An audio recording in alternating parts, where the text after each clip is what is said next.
रात का समय था और शहर की जगमगाती लाइट्स के बीच एक शानदार पार्टी चल रही थी। एक टेबल पर अचानक से बियर का मग जोर से पटका गया। एक ब्लॉन्ड बालों वाला लड़का जो थोड़ा नशे में लग रहा था, उसने अपना ग्लास हवा में उठाया। उसके चेहरे पर एक बड़ी सी स्माइल थी और वो पूरे जोश में चिल्लाकर बोला कि आज हम एक बहुत ही खुशी के मौके पर पी रहे हैं, क्योंकि उसका एडमिशन एकेडमी में हो गया है। उसने चौड़ में आकर सबको धमकी दी कि जो भी उसके साथ आज एक ग्लास बियर नहीं पिएगा, वो उसको बिल्कुल माफ नहीं करेगा। लेकिन तभी उसका हाथ काउंटर पर बैठे एक अनजान शख्स से टकरा गया। उस शख्स ने बिना घबराए एकदम ठंडे दिमाग से उस ब्लॉन्ड लड़के को शांत होने को कहा, क्योंकि वो बहुत ज्यादा नशे में था। यह सुनते ही वो जवान लड़का एकदम आग बबूला हो गया। उसका ईगो हर्ट हो गया था और वो गुस्से में चिल्लाया कि उसने अभी क्या कहा। उसने आगे पूछा कि क्या उसे पता भी है कि वो कौन है।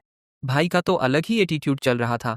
यह देखकर माहौल थोड़ा टेंस हो गया, लेकिन तभी उसके एक कॉमरेड ने बीच बचाव किया और उसे शांत करते हुए रुकने को कहा। उस कॉमरेड के समझाने के बाद वहां एकदम सन्नाटा छा गया।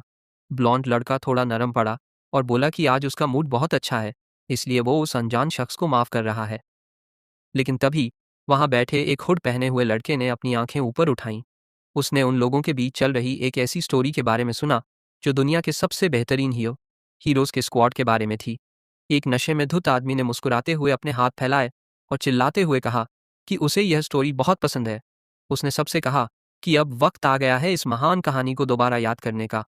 उसने उन महान हीरोज की बात शुरू की जिन्होंने आतंकी डीमन किंग को धूल चटाई थी, और उनके स्क्वाड का लीडर और कोई नहीं बल्कि उनका चोजन हीरो था। उस नशे में धुत आदमी ने उस हीरोज के ग्रुप को इमेजिन किया और सबको बताया कि उनके पास एक बहुत ही पवित्र एल्फ आर्चर थी और एक होली मेडन भी थी। लेकिन उनके अलावा वहां एक और शख्स भी था। जब लोग उस आखिरी मेंबर का नाम याद करने की कोशिश कर रहे थे, तभी उस रहस्यमयी हुड वाले आदमी ने अपना सिर नीचे झुका लिया। उस भीड़ में से किसी ने चिल्लाते हुए उस आखिरी शख्स का नाम लिया, ऐश विजार्ड। उसका नाम सुनते ही वहां बैठे लोग उसका मजाक उड़ाने लगे और पूछने लगे कि भला इस यूजलेस बैलिस्ट को कोई क्यों याद रखे। वो लोग हंसने लगे और बोले कि भले ही वो टावर ऑफ मैजिक का फ्यूचर हेड बनने वाला था, लेकिन पूरे कैंपेन के दौरान उसने ऐसा एक भी काम नहीं किया जिससे उसे थोड़ी भी इज्जत मिलती। वहां घुप अंधेरे में लोगों के बीच उसके खिलाफ ऐसी बहस शुरू हो गई जैसे उन्होंने सब कुछ अपनी आंखों से देखा हो। तभी वहां एक शख्स ने जोर से चिल्लाते हुए दावा किया कि यह तो बिल्कुल साफ है कि केल ने ही सब कुछ अकेले किया था। वहां एक और जोर की आवाज गूंजी कि इस शानदार स्क्वाड को उस बेकार ऐश विजार्ड की तो बिल्कुल जरूरत ही नहीं थी। तो दोस्तों, अब हम चलते हैं एक दिन पहले के उस कमाल के फ्लैशबैक में, जहां यह हीरोज की टीम एक बहुत बड़ी मॉन्स्टर्स की फौज से भिड़ रही थी। वहां हालात बहुत खराब थे। नाइट्स की सेना पीछे हट रही थी और जब उन्होंने हीरोज को आते देखा तो वो हैरानी से चिल्लाए कि वो लोग कब से उन्हीं का इंतजार कर रहे थे। रिट्रीट का ऑर्डर मिलते ही वो सारे सोल्जर्स तुरंत उन हीरोज के पीछे गायब हो गए ताकि अपनी जान बचा सकें। तभी एक चमकते हुए लेदर बूट ने वहां एक पत्थर पर कदम रखा। वो कोई और नहीं, हीरो केल था। उसके पास खड़ी उस एल्फ आर्चर ने अपने बालों को ठीक किया और परेशान होकर कहा कि वो लोग इस खतरे को कुछ ज्यादा ही हल्के में ले रहे हैं। उसने डर के मारे पूछा कि वो लोग अकेले ऐसी पूरी आर्मी का सामना कैसे करेंगे। उस होली सेंट ने बहुत ही गुस्से और असंतुष्ट भरे चेहरे के साथ दूसरी तरफ देखा और ताना मारते हुए कहा कि उनके पास उनका चोजन हीरो केल है, इसलिए उसे अपना फर्ज निभाने दो। लेकिन दूसरी तरफ केल की हालत पतली हो रही थी। जब उसके पीछे खड़ा मैच तैयारी कर रहा था, तभी केल डर के मारे बोला कि यह मॉन्स्टर्स बहुत ज्यादा हैं और वो चारों मिलकर भी उन्हें हरा नहीं पाएंगे। उसने हार मानते हुए कहा कि उन्हें यहाँ से तुरंत रिट्रीट करना चाहिए और कैपिटल में जाकर उनकी मेन आर्मी को वहां लाने की वार्निंग देनी चाहिए। लेकिन दोस्तों, केएल अपनी बात पूरी भी नहीं कर पाया। तभी पीछे से किसी ने उस चोजन हीरो के कंधे को जोर से पकड़ा और उसे पीछे की तरफ खींच लिया। उस आवाज ने एकदम ठंडे और खतरनाक अंदाज में केल से कहा कि मेरे रास्ते से हट जाओ नमूना। वो और कोई नहीं बल्कि अपना बैडिश ऐश विजार्ड था। ऐश विजार्ड ने अपनी जगह से ऐसी रफ्तार से उड़ान भरी कि सब देखते रह गए। वो अपने दोस्तों के पास से हवा को चीरते हुए एकदम तेजी से निकला और सीधे उन खतरनाक मॉन्स्टर्स की तरफ बढ़ गया। हवा में उड़ते हुए ही उसने अपने आगे की सारी डेटा कलेक्ट करनी शुरू कर दी और एक परफेक्ट स्पेल ढूंढने लगा। उसकी ऐसी खतरनाक रफ्तार देखकर सेंट पूरी तरह से हवा के तेज झोंके से बचने के लिए पीछे हट गई और हैरानी से चिल्लाई कि उसने यह सब इतनी जल्दी कैसे कर लिया। तभी वहां खड़ी उस ब्लॉन्ड एल्फ लड़की ने तुरंत बीच में बोलते हुए ताना मारा कि वो तो हमेशा लेट आता है, फिर वो अचानक से यहाँ कैसे पहुंच गया। केल ने गुस्से में उस एल्फ लड़की की तरफ घूर कर देखा, लेकिन कुछ बोला नहीं, बस चुपचाप खड़ा रहा। लेकिन उधर बैटलफील्ड में ऐश विज़र्ड का अलग ही जलवा चल रहा था। उसने पूरे आत्मविश्वास के साथ अपना हाथ हवा में उठाया और बहुत ही खतरनाक मैजिक रीइंफोर्समेंट और मैजिक डिफेंस का इस्तेमाल किया। जैसे ही उसकी तैयारी पूरी हुई, उसके चारों तरफ बहुत सारे चमकते हुए मैजिक सर्कल्स हवा में प्रकट हो गए। अपने हीरो ने पूरे जोश में अपने सामने अपना मुक्का तान लिया। फिर उसने अपने दोनों हाथ आगे की तरफ फैलाए और एक दमदार फ्लैश अटैक का इस्तेमाल किया। उसके बाद उसने एक भयानक एक्सप्लोजन मैजिक कास्ट किया, जिससे वहां एक बहुत बड़ा धमाका हुआ। पहाड़ के पीछे से बहुत घना धुआं उठने लगा। यह खौफनाक नज़ारा देखकर वहां से भाग रहे वॉरियर्स को लगा कि यह सब उस हीरो स्क्वाड ने मिलकर किया है, और वो आपस में बात करने लगे कि क्या सारे सोल्जर्स वहां से जिंदा बच निकलने में कामयाब हो गए। धमाके के बाद धुएं में से एक सींग वाला मॉन्स्टर अपनी जान बचाकर तेजी से साइड में कूदा, लेकिन तभी एक मजबूत हाथ और दस्ताने ने उसकी तरफ झपट्टा मारा। ऐश विजार्ड ने उस मॉन्स्टर को सीधे उसकी रीढ़ की हड्डी से पकड़ लिया और एक भयानक पुश का इस्तेमाल करके उसकी पूरी ताकत निकाल दी। उसने तुरंत गुस्से में अपनी भौहें सिकोड़ लीं। यह सब खतरनाक एक्शन देखने के बाद सेंट ने उसकी तरफ देखा और एकदम शांत आवाज में कहा कि अब तो पीछे हटने का कोई फायदा नहीं है। और वही दूसरी तरफ आर्चर ने अपना मुंह बनाते हुए कंप्लेन की। उसने कहा कि उसे आज तक यह बंदा समझ नहीं आया, क्योंकि वो तो बस एक आम मैजिशियन था, तो फिर ऐसी बेकार की मुसीबतों में उसे पड़ने की क्या जरूरत थी। यार, यह लोग तो सच में बहुत बड़े नमूने हैं। बंदा इनकी जान बचा रहा है और इनको कंप्लेन करनी है। वो सब पीछे खड़े होकर उसकी पीठ को घूर रहे थे। उनके दिमाग में बस यही चल रहा था कि ऐश करता ही क्या है, बस अपने और दुश्मनों के ऊपर मैजिक चेन्स का इस्तेमाल करता है।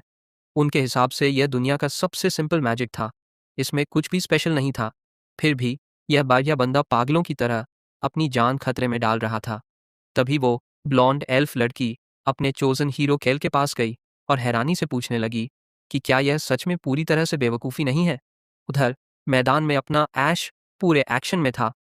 उसने एक खतरनाक चेन का इस्तेमाल करके अपने दोनों हाथों को एक साथ जोड़ा। बिना एक सेकंड बर्बाद किए उसने अपने हाथ जमीन पर पटके और देखते ही देखते एक बहुत ही विशाल और चमकता हुआ मैजिक सर्कल वहां प्रकट हो गया। उस भयानक हवा के झोंके से बचने के लिए केल ने डरपोकों की तरह अपने चेहरे को अपने हाथों से ढक लिया, और दूसरी तरफ उस बड़े से सींग वाले मॉन्स्टर को उन जादुई जंजीरों ने पूरी तरह से जकड़ लिया। वो राक्षस अब हिल भी नहीं पा रहा था। तभी ऐश ने तुरंत पीछे मुड़कर जोर से उस स्वॉर्ड्समैन को आवाज लगाई। उस स्वॉर्ड्समैन ने अपनी शानदार स्वॉर्ड को अपने सिर के ऊपर उठाया। उसमें से एक तेज चमचमाती हुई रोशनी निकली और वो उस जकड़े हुए मॉन्स्टर का काम तमाम करने के लिए उस पर टूट पड़ा। अब सीन कट होता है और हम वापस कैपिटल शहर में आते हैं। पूरे शहर में एक बहुत बड़ा जश्न मनाया जा रहा था। हर तरफ भीड़ ही भीड़ थी और सब लोग जोर जोर से चिल्लाकर उस फेक हीरो केल की झूठी तारीफें कर रहे थे। उन बेवकूफ़ लोगों को लग रहा था कि के ने अकेले ही पूरी डीमन आर्मी को ख़त्म कर दिया है। यार, ये दुनिया भी कितनी जालिम है। उन झूठी तारीफों और चीख पुकार को सुनकर अपने असली हीरो का दिल टूट गया। उसने बहुत धीरे से अपने सिर पर अपना हुड खींच लिया और चुपचाप उस जश्न मनाती हुई भीड़ में कहीं गायब हो गया। वो शानदार जश्न अब धीरे धीरे खत्म होने की कगार पर था। इसके बाद कहानी आगे बढ़ती है और हम एक घर के अंदर का नज़ारा देखते हैं। अपना ऐश अपने उन्हीं धोखेबाज कॉमरेड्स के पास गया और बड़ी ही उम्मीद से पूछा कि अब वो लोग यहाँ से कहाँ जाएंगे। लेकिन जैसे ही उसने अपना हुड नीचे किया, वहाँ का नज़ारा देखकर वो पूरी तरह से हैरान रह गया। उस घमंडी केल ने बहुत ही रुखेपन और नफरत भरी आवाज़ में मुंह पर बोल दिया कि वो लोग अब उसके साथ कहीं नहीं जाने वाले। भाई साहब का तो अलग ही एटीट्यूड था। केल उस भव्य जश्न को याद करते हुए बड़ी बेशर्मी से बोला कि शुरुआत में वो सब एक साथ इसलिए मिले थे ताकि वो उस खतरनाक डीमन किंग का खात्मा कर सकें। अब उनका वो मिशन पूरा हो चुका था और पूरे किंगडम में शांति वापस आ गई थी। उस गद्दार केल ने ऐश की तरफ पीछे मुड़कर देखना भी जरूरी नहीं समझा और सीधे कह दिया कि अब उनके बीच कोई रिश्ता नहीं बचा है और ना ही कुछ ऐसा है जो उन्हें एक साथ जोड़कर रखे। बाकी सारे टीममेट्स भी मुड़े और एकदम चुपचाप बिना किसी शर्म के ऐश को घूरने लगे। अपने हीरो ने पूरी निराशा और टूटे हुए दिल के साथ उन सब की तरफ देखा। तभी उसे वो चुभने वाले शब्द सुनने को मिले कि आज के बाद से उसे इस स्क्वाड से हमेशा के लिए बाहर निकाला जाता है। सोचो यार, जिस बंदे ने उनकी जान बचाई उसी को इन्होंने धक्के मारकर निकाल दिया। और अब हम वापस प्रेजेंट टाइम में आते हैं जहां वो पार्टी चल रही थी। उस बेचारे ऐश को उस बार से धक्के मारकर बाहर फेंक दिया गया। वो लोग उस पर बुरी तरह चिल्ला रहे थे और कह रहे थे कि वो बहुत ही ज़्यादा अनोइंग है और उनका दिमाग ख़राब कर रहा है। वो एकेडमी में सिलेक्ट होने वाला नया लड़का गुस्से से अपने मुक्के भींचते हुए चिल्लाने लगा। वो अकड़ में बोला कि भला मेरे जैसे एकेडमी के शानदार स्टूडेंट को इस बुढ़े के साथ क्यों बैठना पड़ा। तभी उसके साथ खड़े दूसरे लड़के ने एक बहुत ही गंदी सी स्माइल देते हुए मजाक उड़ाया। वो हंसते हुए बोला कि इस भिखारी के कपड़े देखकर तो ऐसा लगता है कि यह कोई मैज है। उसने ताना मारते हुए पूछा कि क्या इसका मतलब यह है कि यह बुढ़ा उनसे भी ज्यादा ताकतवर है। उन नमूनों की बकवास सुनकर अपने हीरो ने अपना सिर तो ऊपर नहीं उठाया, लेकिन गुस्से और दर्द में अपने दांत जोर से पीस लिए। उसके दिमाग में बस यही सवाल गूंज रहा था कि आखिर उसकी गलती क्या थी। उसने ऐसा क्या गुनाह किया था जिसकी उसे इतनी बड़ी सजा मिल रही है। तभी वहां खड़े एक पर्पल बालों वाले लड़के ने उसे बहुत ही घिनौनी नजर से देखा और चिल्लाकर पूछा कि ओए बुढ़े, तू अपने आप में क्या बड़बड़ा रहा है। लेकिन ऐश उनकी बातों पर ध्यान दिए बिना अपने ही दर्द में डूबा हुआ था। वो अपने आप से कह रहा था कि उसने हमेशा पूरे स्क्वाड की भलाई के लिए अपनी जान लगाई। उसने अपनी हद से पार जाकर लगभग सारा काम अकेले ही किया और शायद इसीलिए वो लोग इतने मशहूर और डिमांड में आ गए थे। दर्द और गुस्से का ज्वालामुखी अब फटने वाला था। ऐश अपनी जगह से खड़ा हुआ और उसके शरीर से भयानक माना बाहर निकलने लगा। हवा में एक अजीब सा दबाव बन गया था। उसने बहुत ही दर्द भरी आवाज में पूछा कि आखिर सब कुछ इस तरह से खत्म क्यों हुआ। यह सब देखकर उस अमीर लड़के ने हवा में अपना हाथ घुमाया और एक मैजिक सर्कल बना लिया। उसने चिढ़कर कहा कि इस पागल को क्या बीमारी है। उसने अपने दोस्तों से कहा कि यह पूरी तरह नशे में है और फालतू की बकवास कर रहा है। तभी उसके साथी ने तुरंत एक खतरनाक मुस्कान के साथ कहा कि उन्होंने अभी अभी एकेडमी में कदम रखा है, तो उन्हें एकेडमी के बाहर भी मैजिक इस्तेमाल करने की पूरी आज़ादी है।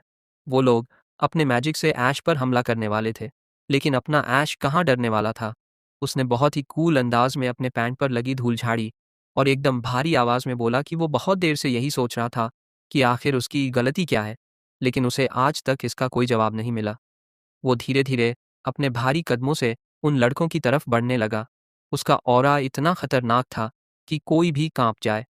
उसने उनकी आंखों में आंखें डालकर कहा कि जब वो डरपोक हीरोज अपनी जान बचाकर भागना चाहते थे, तब उसने अकेले ही पूरे के पूरे गांवों को खतरनाक ड्रैगन के हमले से बचाया था। उसने आगे गरजते हुए कहा कि उस खौफनाक डीमन किंग के महल में भी वो मैं ही था जिसने उस नकली हीरो की मदद की थी ताकि वो आखिरी और सबसे निर्णायक वार कर सके। उसने दर्द में चिल्लाकर पूछा कि इन सब कुर्बानियों के बदले उसे क्या मिला। धोखा और बेइज्जती। जबकि दूसरी तरफ वो बेवकूफ़ लड़के उसे धमका रहे थे। उन्होंने अकड़ कर पूछा कि क्या इस बुढ़े को समझ आ रहा है कि अब इसकी बहुत बुरी तरह पिटाई होने वाली है। उन्होंने मजाक उड़ाते हुए पूछा कि क्या अब वो उनसे अपनी जान की भीख मांगेगा। उन बच्चों की बात सुनकर अपने वाइट बालों वाले हीरो ने अपना हाथ आगे बढ़ाया और उसके हाथ में एक भयानक आग धधकने लगी। उसने पूरी ताकत से चिल्लाकर कहा कि उसने अपने हाथों से खतरनाक डीमंस, भयानक अनडेड, विशाल ड्रैगन्स और न जाने कितने ही डरावने मॉन्स्टर्स को मौत के घाट उतारा है। भले ही अंदर से वो भी बहुत डरा हुआ था, लेकिन उसने कभी पीठ नहीं दिखाई। वो हमेशा सीना तानकर आगे ही बढ़ता रहा। उसे तुरंत उस सबसे बड़े और खूंखार दुश्मन के साथ हुई आखिरी जंग याद आ गई। उसने पूरे गुस्से में दहाड़ते हुए कहा कि जब उस नकली हीरो खेल का सामना असली डीमन किंग से हुआ था, तो वो किसी डरपोक कुत्ते की तरह अपनी पूंछ दोनों पैरों के बीच दबाकर वहां से भाग खड़ा हुआ था। यह सब याद करके ऐश का खून खौलने लगा और उसने अपने शरीर से और भी ज्यादा भयानक माना रिलीज कर दिया। उसने पूरी जान लगाकर चिल्लाया कि वो केल नहीं, बल्कि मैं था जिसने उस डीमन किंग को वो क्रिटिकल और जानलेवा वॉर मारा था। उसके हाथ में जलती हुई उन लपटों के बीच अपने हीरो ने उन धोखेबाज कॉमरेड्स का असली चेहरा सबके सामने ला दिया और पूरे गुस्से में चीख कर कहा कि इन झूठी तारीफों और इस सम्मान का असली हकदार केल नहीं, बल्कि वो खुद था। लेकिन जैसे ही उन्होंने उस डीमन किंग को हराया, उन मतलब परस्त नमूनों को अब उसकी कोई ज़रूरत ही नहीं थी। उसका वो भयानक रूप देखकर वो पर्पल बालों वाला लड़का डर के मारे कांपने लगा और घबराकर अपने दोस्त की तरफ देखने लगा। उसके दोस्त ने भी हैरानी से पूछा कि भाई तू ऐसे कांप क्यों रहा है। तभी अपने मैजिशियन ऐश ने अपनी मुट्ठी जोर से भींची और उस आग को बुझा दिया। उसने अपने हाथों की उंगलियों को कुछ इस तरह मोड़ा जैसे वो कोई गोजो सातोरु बन गया हो। भाई का अलग ही स्वैग था।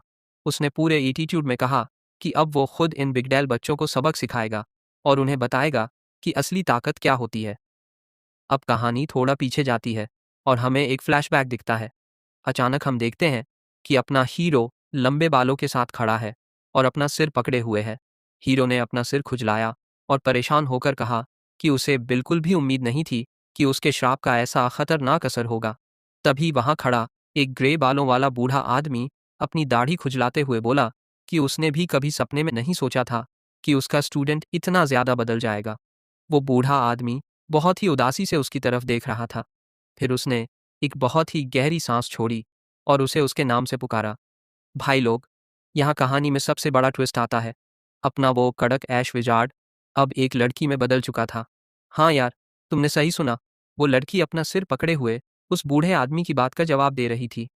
वहां खिले हुए खूबसूरत चेरी ब्लॉसम्स के पेड़ के नीचे उस बूढ़े आदमी ने उससे कहा कि जब वो इस गेट से बाहर जाएगी तो उसे एक बिल्कुल नए नाम से पुकारा जाएगा। उस दाढ़ी वाले आदमी ने अपने दोनों हाथ बांध लिए और बहुत ही सीरियस होकर कहा कि आज के बाद से वो अकेडमी में एक टीचर बन जाएगी।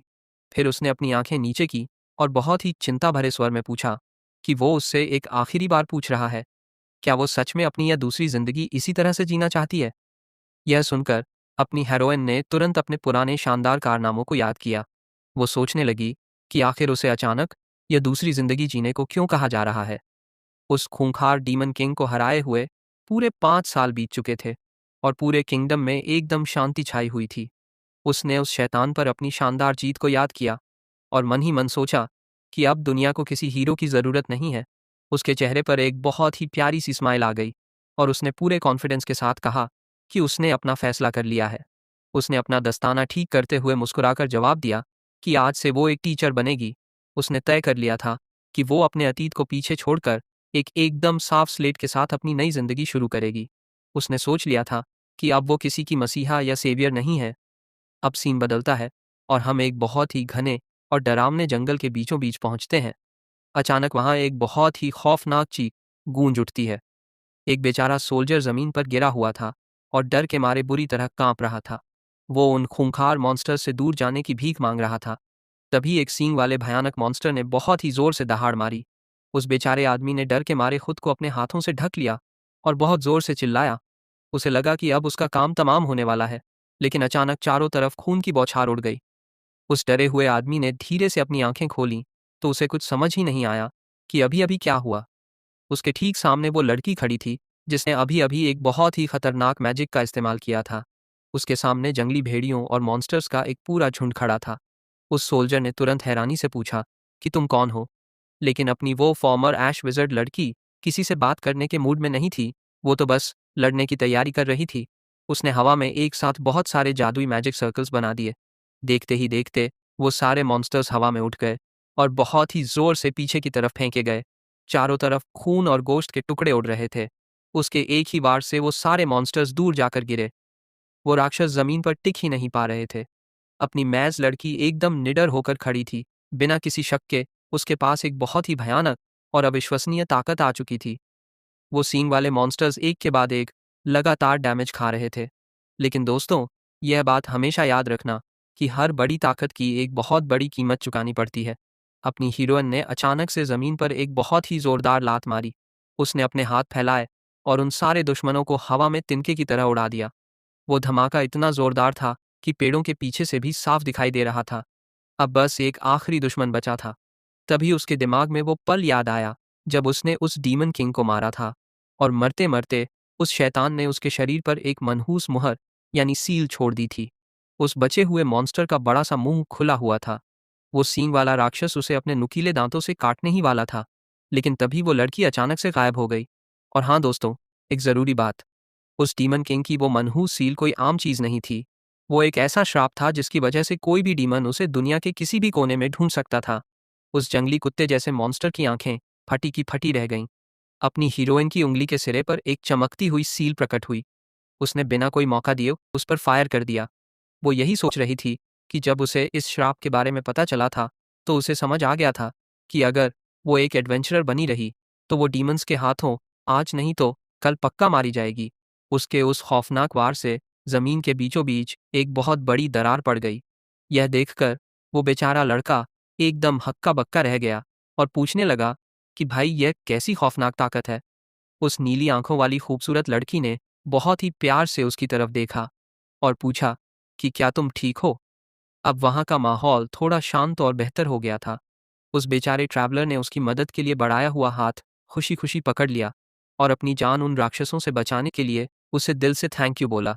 जब उस ट्रैवलर ने अपनी उस सिल्वर बालों वाली खूबसूरत सेवियर से उसका नाम पूछा, तो वो लड़की एक पल के लिए हैरान रह गई।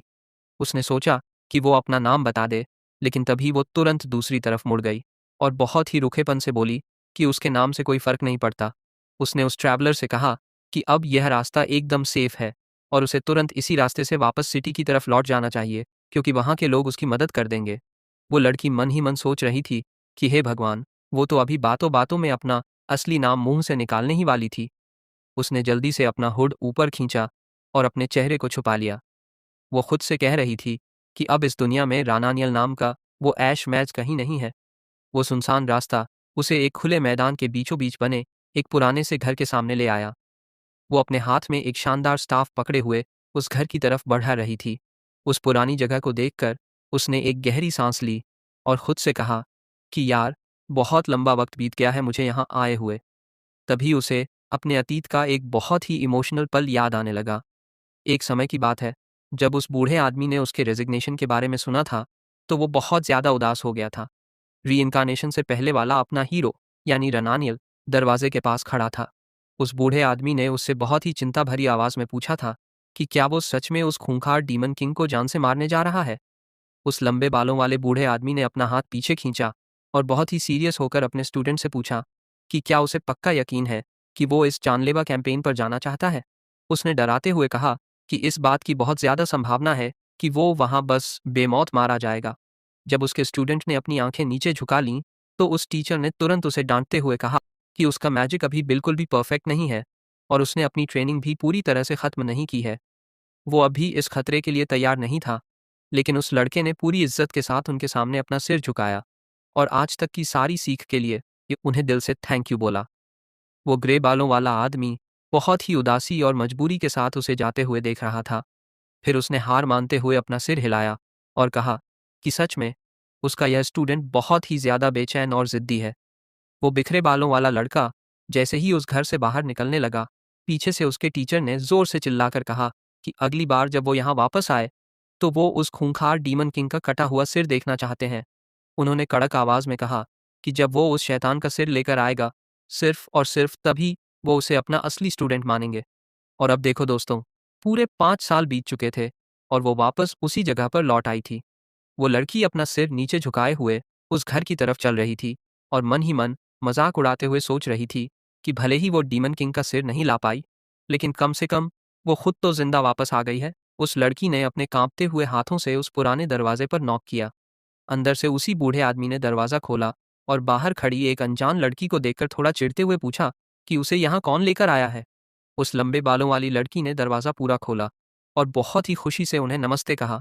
उसने अपने स्टाफ को जोर से पकड़ लिया और अपने चेहरे पर एक बड़ी सी स्माइल लाते हुए खुशी से चिल्लाई कि मैं वापस आ गई। यह सुनते ही उस टीचर के दिमाग की बत्ती जल गई। उन्होंने अपनी भौहें सिकोड़ लीं और एकदम सीरियस होकर पूछा कि तुम यहाँ क्यों आई हो। हमारी हीरोइन ने तुरंत अपने मन में सोचा, वाह यार, जैसा कि एक महान टीचर से उम्मीद थी, इन्होंने तो मुझे पहली ही नज़र में पहचान लिया कि मैं कौन हूँ। लेकिन रुको भाई, यहाँ तो एक बहुत भारी गलतफहमी हो गई थी। उस दाढ़ी वाले आदमी ने बहुत ही दुख के साथ अपना चेहरा अपने हाथों से ढक लिया। वो रोने जैसी आवाज़ में कहने लगे कि अगर उन्हें पता होता कि उनका प्यारा स्टूडेंट उस भयानक जंग में मारा जाएगा, तो वो पूरी ताकत लगाकर उस बेवकूफ़ लड़के को वहाँ जाने से रोक लेते। वो लड़की उनकी बातें सुनकर एकदम घबरा गई और उसने परेशान होकर पूछा कि वो आखिर क्या बकवास कर रहे हैं। वो बूढ़ा आदमी फूट फूट कर रोने लगा और आंसुओं के साथ बोला कि पक्का यह लड़की उसके स्टूडेंट की आखिरी इच्छा यानी लास्ट विल लेकर यहाँ आई है। उन्होंने उस स्टाफ को देखकर रोते हुए पूछा कि क्या वो जादुई स्टाफ जो उन्होंने उसे दिया था, सच में अब सिर्फ वही उसकी आखिरी निशानी बची है। यार, ये बुढ़ा तो पूरी फिल्म ही अलग बना रहा था। उस बूढ़े टीचर ने एकदम हीरोइक लुक देते हुए अपना हाथ अपने सीने पर रखा और बड़े ही भारीपन से कहा कि शुरुआत में वो उसे बिल्कुल भी जाने नहीं देना चाहते थे, क्योंकि वो अभी बहुत ही ज़्यादा छोटा और नासमझ था। लेकिन आज उन्हें बहुत गर्व है कि उस लड़के ने खुद अपने लिए यह महान रास्ता चुना। उन्होंने सुना था कि उसे खतरनाक और रेयर मॉन्स्टर्स से भिड़ना पड़ा और उस खूंखार डीमन किंग की हत्या में भी उसने बहुत बड़ा हिस्सा लिया। उन्होंने आसमान की तरफ देखते हुए कहा कि इंसानियत को बचाने के लिए उसका जो यह बलिदान है, उसे दुनिया कभी नहीं भूल पाएगी। भाई साहब, टीचर तो फुल इमोशनल ड्रामा कर रहे थे। यह सारा ओवर ड्रामा सुनकर अपनी हीरोइन को इतनी ज़्यादा शर्म आ रही थी कि पूछो मत। वो मन ही मन अपना सिर पीट रही थी और सोच रही थी कि यह बुढ़ा तो उसकी एक भी बात सुन ही नहीं रहा है, बस अपनी ही कहानी चला रहा है। फिर उस लड़की ने हार मानकर अपनी ही तरफ उंगली दिखाई और जोर से चिल्लाकर कहा कि अरे मेरे महान टीचर, मैं ही आपका वो डिसाइपल हूँ। लेकिन वो बूढ़ा आदमी कहाँ मानने वाला था।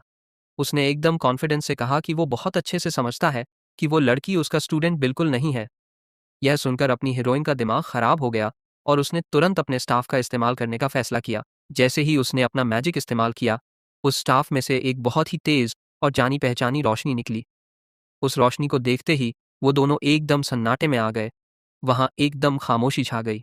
उस बूढ़े आदमी ने फटी की फटी आंखों से उस रोशनी को देखा और वो पूरी तरह से हैरान रह गया।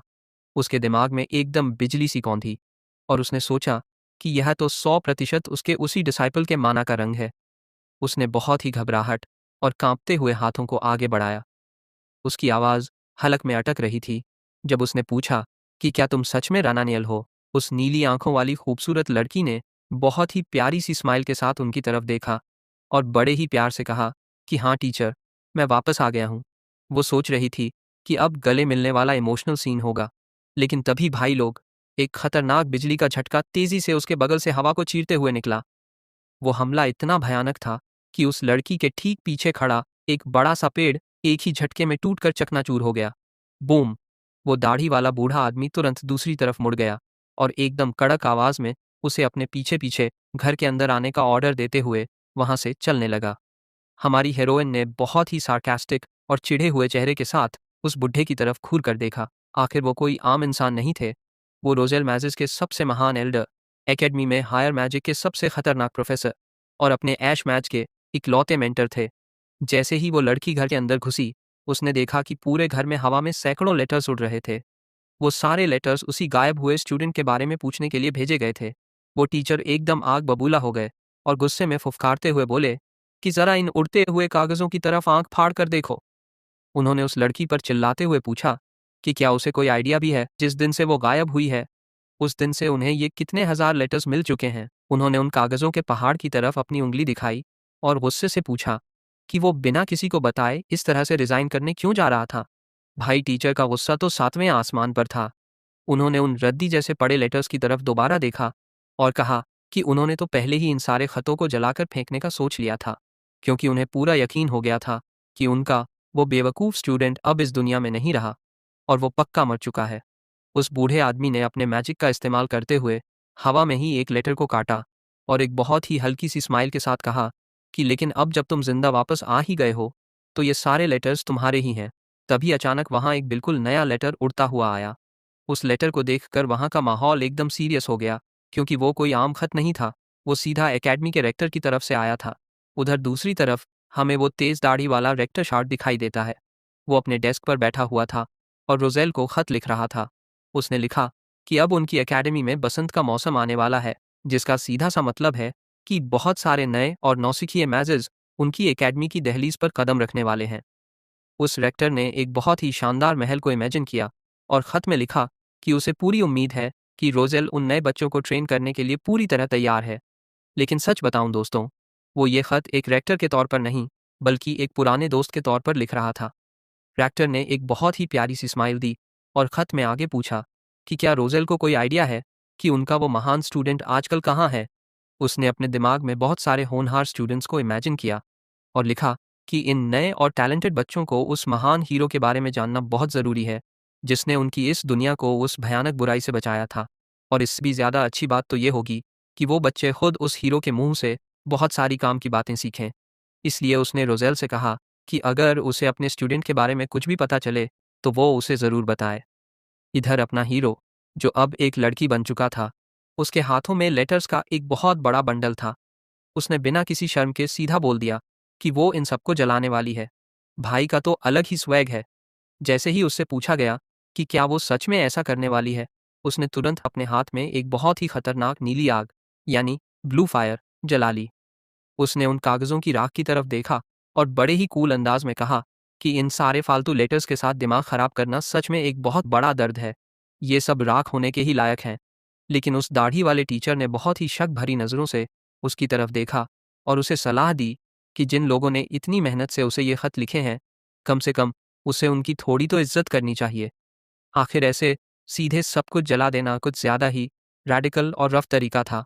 अब धीरे धीरे शाम होने लगी थी और सूरज ढल रहा था। उस बूढ़े टीचर ने एक बहुत ही लंबी और गहरी सांस छोड़ी। उन्होंने आखिरकार वो सवाल पूछ ही लिया जो उनके दिमाग में कब से घूम रहा था। उन्होंने अपने हीरो की तरफ बड़े ही ध्यान से देखा और पूछा कि आखिर अंत में हुआ क्या था और तुम्हारे उस असली शरीर का क्या हुआ। यह सवाल सुनकर अपनी वो लड़की अचानक से बहुत ज्यादा शर्मा गई और झेंपते हुए अपना गाल खुजलाने लगी। उस ऐशमेज को तुरंत अपना वो पुराना वक्त याद आ गया जब उसका सामना एक सकिबस से हुआ था। वो मन ही मन सोच रही थी कि कैसे कुछ बेवकूफ़ नमूनों ने उसे पीटने की कोशिश की थी। लेकिन अगर सच कहूं दोस्तों, तो खुद उस हीरो को भी पूरी तरह से नहीं पता था कि उसके साथ आखिर ये क्या मजाक हो गया और वो एक लड़की कैसे बन गया। लेकिन तभी रोजेल ने अचानक से अपना मुंह दूसरी तरफ घुमा लिया। उन्होंने अपनी आंखें बंद कीं और उसकी बात से सहमत होते हुए कहा कि वो उसे बहुत अच्छे से जानते हैं। अगर उसने अपना रूप इस तरह से बदला है, तो इसके पीछे ज़रूर कोई बहुत बड़ा और गहरा कारण होगा। उन्होंने ज़्यादा सवाल ना पूछते हुए बस इतना सुझाव दिया कि वो सबसे पहले ये बताए कि अब वो आगे क्या करना चाहती है। शाम के सूरज की उन खूबसूरत और सुनहरी किरणों के बीच हमारी हीरोइन ने कहा कि यह सच में एक बहुत अच्छा सवाल है। उसने बहुत ही सीरियस होकर कहा कि अब वो किसी भी कीमत पर एक एडवेंचरर बनकर नहीं रह सकती। उसने अपने हाथ में उस लेटर को पकड़ा और कहा कि वो यहाँ सिर्फ और सिर्फ अपने टीचर से एक अच्छी सलाह मांगने आई थी। तभी उस रेक्टर के भेजे हुए लेटर से अचानक से भयानक माना बाहर निकलने लगा। वो खत चमकने लगा था। टीचर ने तुरंत अपनी दाढ़ी खुजलाई और कुछ बहुत ही गहरा मतलब निकालने वाला शब्द कहा। लेकिन जैसे ही उस हीरो को एकेडमी में जाने का वो ऑफर मिला, वो थोड़ी सी मुड़ गई। उस धधकती हुई आग के पीछे अचानक से एकेडमी का वो शानदार नज़ारा दिखने लगा। उस बूढ़े आदमी ने तुरंत उससे पूछा कि क्या वो इस रिक्वेस्ट को पूरा करेगी। अपनी रानानियल ने एकेडमी के उन खूबसूरत और बड़े बड़े आंगनों को अपने दिमाग में इमेजिन किया। उसने उस खत को अपने हाथ में मजबूती से पकड़ा और आखिरकार उस ऑफर को एक्सेप्ट करने का फैसला कर ही लिया। अब सीन सीधा एकेडमी की उन ऊंची दीवारों के पास पहुंचता है। वहां एक नए मैजिक टीचर को लेकर सवाल जवाब चल रहे थे। रेक्टर शार्ड ने हैरानी से दरवाजे की तरफ देखा और चेहरे पर एक बड़ी सी स्माइल लाते हुए एक अच्छे टीचर के रिकमेंडेशन के बारे में पूछा। तब रोजेल ने अपनी दाढ़ी खुजलाते हुए हामी भरी और कहा कि हाँ, बात तो ऐसी ही है। उन्होंने पूरे कॉन्फिडेंस के साथ कहा कि उनके पास एक बहुत ही काबिल और टैलेंटेड मैजिशियन है जो उनके स्टूडेंट्स को बहुत कुछ सिखा सकता है। फिर उन्होंने एक बहुत ही रहस्यमयी स्माइल देते हुए कहा कि उन्हें पूरा यकीन है कि जब रेक्टर उस नए टीचर को एक्शन में देखेगा तो वो खुशी से पागल हो जाएगा। लेकिन रेक्टर के दिमाग में तुरंत घंटी बजी। उसने मन ही मन सोचा कि इसमें कोई शक नहीं है कि रोजेल अपने उसी महान स्टूडेंट के बारे में बात कर रहा है। भाई रेक्टर तो पहले से ही खुश हो गया। उसने बिना कोई टाइम बर्बाद किए तुरंत अपना बॉक्स खोलना शुरू कर दिया और कहा कि अगर ऐसा है तो उन्हें तुरंत एक कॉन्ट्रैक्ट साइन कर लेना चाहिए। उसने जल्दी जल्दी सारे पेपर्स बाहर निकाले। लेकिन तभी रोजेल ने एक ऐसा बम फोड़ा कि रेक्टर के होश ही उड़ गए। रोजेल ने बड़े ही आराम से बताया कि वो कोई लड़का नहीं बल्कि उनकी अपनी बेटी है और वो एक लड़की है। रेक्टर का मुंह खुला का खुला रह गया। रोजेल ने मुस्कुराते हुए कहा कि वो इस बात को लेकर पूरी तरह बेफिक्र रह सकता है क्योंकि वो लड़की सब कुछ बहुत अच्छे से संभाल लेगी। लेकिन तभी उस रेक्टर ने अचानक से एक ऐसा अजीब सा सवाल पूछ लिया जिसने रोजेल को भी हैरान कर दिया। उसने पूछा कि क्या वो कोई स्वॉडल्ड मैजिशियन है। यह सुनकर रोजेल का दिमाग चकरा गया और उसने तुरंत झल्लाते हुए पूछा कि आखिर उसके दिमाग में ऐसा फालतू और अजीब आइडिया आया ही कहाँ से। अपने हीरो के टीचर रोसेल ने तुरंत उसकी तरफ देखा और पूरे कॉन्फिडेंस के साथ कहा कि उसकी बेटी का नाम राना है और वो मैजिक में इतनी ज़्यादा टैलेंटेड और एक्सपर्ट है कि कोई उसका मुकाबला नहीं कर सकता। वो तेज़ दाढ़ी वाला रेक्टर आरोन जैसे ही सुनता है कि वो लड़की किसी को पढ़ाने लायक है, वो गुस्से में अपने दांत पीसने लगता है। वो तुरंत मुड़ा और एकदम सख्त चेहरे के साथ घूरते हुए बोला कि एकेडमी के रूल्स सबके लिए एकदम बराबर हैं। उसने कड़क आवाज़ में कहा कि स्टाफ के किसी भी मेंबर को अपने बच्चों या रिश्तेदारों को काम पर रखने के लिए रेकमेंड करने की बिल्कुल मनाही है। इसलिए वो किसी भी हालत में उसकी बेटी को टीचर की पोस्ट पर नहीं रख सकता। तभी रोजेल ने अपनी भौहें सिकोड़ी और मन ही मन सोचा कि यार, यह बुढ़ा कितना ज़्यादा जिद्दी है। उसने तुरंत उस शानदार महल जैसे कैंपस की तरफ हाथ दिखाया और कहा कि वो उसे कितने सालों से बोल रहा है कि उसके डिपार्टमेंट के लिए एक असिस्टेंट ढूंढ कर दे। एकेडमी के स्टाफ का काम हर साल बहुत तेज़ी से बढ़ रहा है और ऊपर से वो खुद उसे एक इतनी कमाल की टीचर लाकर दे रहा है, फिर भी यह बुढ़ा नाटक कर रहा है। लेकिन तभी एरन ने अपने दोनों हाथ जोर से टेबल पर पटके, पैंग! उसने चिल्लाकर पूछा कि क्या रोजल को थोड़ा सा भी अंदाजा है कि यह साल उन सबके लिए कितना ज़्यादा ज़रूरी है। इस साल उनकी एकेडमी में ऐसे ऐसे खतरनाक टैलेंट्स आए हैं जो पिछले 10 सालों में कभी नहीं देखे गए। उसने अपना हाथ आगे बढ़ाया और कुछ शीट्स हवा में उछालते हुए बोला कि ज़रा इन पेपर्स को देखो। फिर उसने ताना मारते हुए पूछा कि क्या वो सच में अपने पिता वाले प्यार की वजह से नेपोटिज्म करना चाहता है और सिर्फ अपनी बेटी को नौकरी दिलाना चाहता है। रॉसल ने उन पोर्टफोलियो वाले पेपर्स को एक प्यारी सी स्माइल के साथ देखा और कहा कि हाँ, यहाँ सच में काफ़ी अच्छे और काबिल मैजिशियंस मौजूद हैं। दिन के उजाले में एकेडमी के बाहर तक उन दोनों के चिल्लाने की आवाज़ें आ रही थीं। रोजल ने अपनी बात जारी रखते हुए बहुत ही घमंड से कहा कि उसे पूरा यकीन है कि इतने खतरनाक बच्चों को सिर्फ और सिर्फ उसकी बेटी ही संभाल सकती है। उधर से रेक्टर चिल्ला रहा था कि वो उसकी एक भी बात नहीं सुन रहा है। यार, इन दोनों बुड्ढों की लड़ाई तो सच में टॉम एंड जेरी जैसी है। अब सीन सीधा बदलता है और हमारी हीरो यानी अपनी राणा रॉयल मैजिक एकेडमी की शानदार लाइब्रेरी में एंट्री मारती है। उसने अपने लंबे बाल ठीक किए, उस विशाल कमरे के बीच में से चलते हुए आसपास देखा और खुद से कहा कि उसके यहाँ आए हुए पूरे 6 साल बीत चुके हैं, लेकिन यहाँ सच में कुछ भी नहीं बदला है। सामने से एक स्टूडेंट उसकी तरफ आ रहा था। रना को तुरंत रोजल का वो डरावना चेहरा याद आ गया जब उसने धमकी देते हुए कहा था कि उसे एक टीचर बनना पड़ेगा और उसे मैजिक के बारे में अपनी नॉलेज और ज़्यादा बढ़ानी पड़ेगी। अपनी बेचारी रना एकदम उदास सा चेहरा बनाकर चल रही थी और मन ही मन बुड़बुड़ा रही थी कि उस बुढ़े को उसके बारे में कुछ पता ही नहीं है। वो इस लाइब्रेरी की सारी किताबें बहुत पहले ही घोट कर पी चुकी है, अब उसे यहाँ कोई नई नॉलेज नहीं मिलने वाली। वो बिना किसी मतलब के सीधा सामने की तरफ चलती जा रही थी और सोच रही थी कि उसे खुद नहीं पता कि उसने उस बुढ़े की बात क्यों मान ली। लेकिन तभी पास से ही एक बहुत ही जोरदार चीख सुनाई दी, जिससे अपनी नीली आंखों वाली राणा एकदम कंफ्यूज हो गई।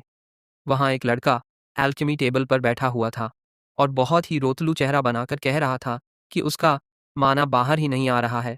वो परेशान होकर पूछ रहा था कि आखिर यह क्या अजीब चीज हो रही है।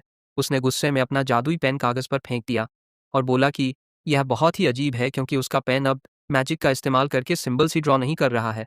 उसी वक्त किसी ने उसे लाइब्रेरी में शोर न मचाने के लिए कहा, लेकिन वो लड़का गुस्से में भड़कता ही जा रहा था। आसपास बैठे बाकी लड़कों ने भी एक दूसरे की तरफ देखा और बहुत ही ज्यादा घबराते हुए उन्हें एहसास हुआ कि उन सबके साथ भी बिल्कुल यही प्रॉब्लम हो रही है। किसी का भी काम नहीं कर रहा था। तभी एक चश्मे वाले लड़के ने अपना चश्मा ठीक किया और एकदम जासूसों वाले अंदाज में बोला कि यह माना जो सिर्फ इस लाइब्रेरी की चार दीवारी के अंदर बाहर नहीं आ रहा है, इसका ज़रूर कोई बहुत ही गहरा और छुपा हुआ कनेक्शन है। उसके बगल में बैठे एक इंसान ने ध्यान दिया कि शायद वो सारे फर्स्ट ईयर के नए स्टूडेंट्स थे। अपनी हीरो ने दूर से ही उन सबको देखा और हैरानी से सोचने लगी कि भला ये लोग अपना माना रिलीज क्यों नहीं कर पा रहे हैं। वो अभी ये सोच ही रही थी कि तभी वो अचानक एक स्टूडेंट से टकरा गई। उसने मन ही मन सोचा कि इन बच्चों को बस थोड़ा सा और कंसंट्रेशन लगाना चाहिए और उनका मैजिक काम करने लगेगा। तकरार के बाद वो तुरंत अपने घुटनों के बल नीचे बैठ गई और बिखरे हुए पेपर्स उठाने लगी। वो मन ही मन फोर्थ प्रिंसेस के बारे में सोच रही थी, जो अपना सारा खाली समय हमेशा इसी लाइब्रेरी में बिताती है। पेपर्स उठाते हुए वो तुरंत उस लड़की से माफ़ी मांगने लगी और कहने लगी कि वो चलते समय बिल्कुल ध्यान नहीं देती कि वो कहाँ जा रही है। लेकिन तभी एकदम अचानक से वहाँ एक हरे रंग की चमक वाली एक खौफनाक जादुई मुहर यानी मैजिक सील प्रकट हो गई। हमारी हीरोइन ने जैसे ही उस सील को देखा, उसके होश उड़ गए और वो डर के मारे एकदम पत्थर की तरह जम गई। अब कहानी वापस पीछे जाती है, जहाँ उसके पिता रोचल और डायरेक्टर के बीच उसी बच्ची को लेकर बात चल रही थी।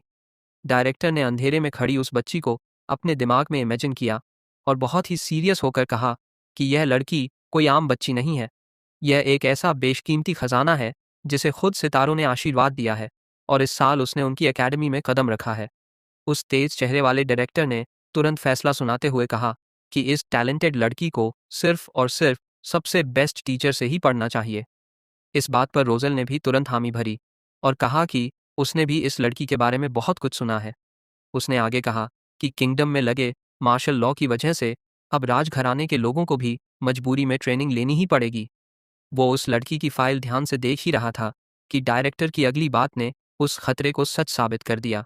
वो गंजा डायरेक्टर अभी भी परछाइयों के बीच खड़ा था और उसने बहुत ही गंभीर आवाज में कहा कि उस मरे हुए डीमन किंग की आर्मी के बचे हुए खूंखार राक्षस आज भी उनकी जमीनों पर भयानक तबाही मचा रहे हैं।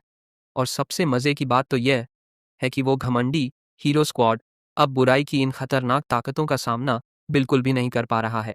और पता है लोग क्या कहते हैं? लोग कहते हैं कि यह सब सिर्फ इसलिए हो रहा है क्योंकि उस बेवकूफ़ लीडर ने अपने स्क्वाड से उस महान ऐश मेज को ही धक्के मारकर बाहर निकाल फेंका था।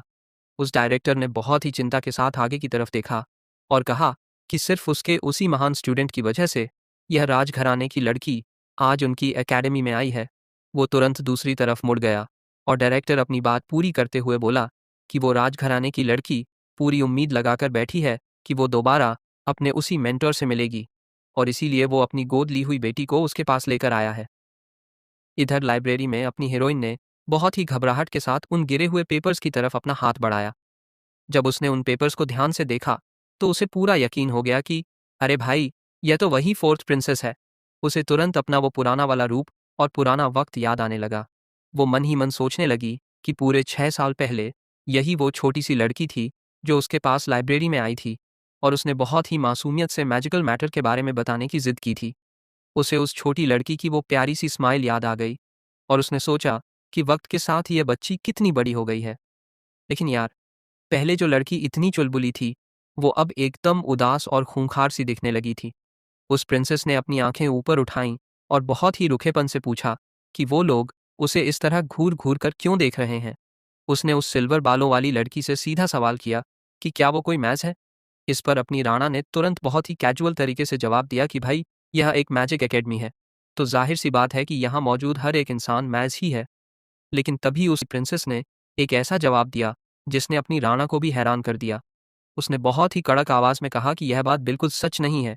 उसने ताना मारते हुए कहा कि हर गुजरते साल के साथ इस दुनिया में नकारा और बेवकूफ़ मैजेस की गिनती बस बढ़ती ही जा रही है।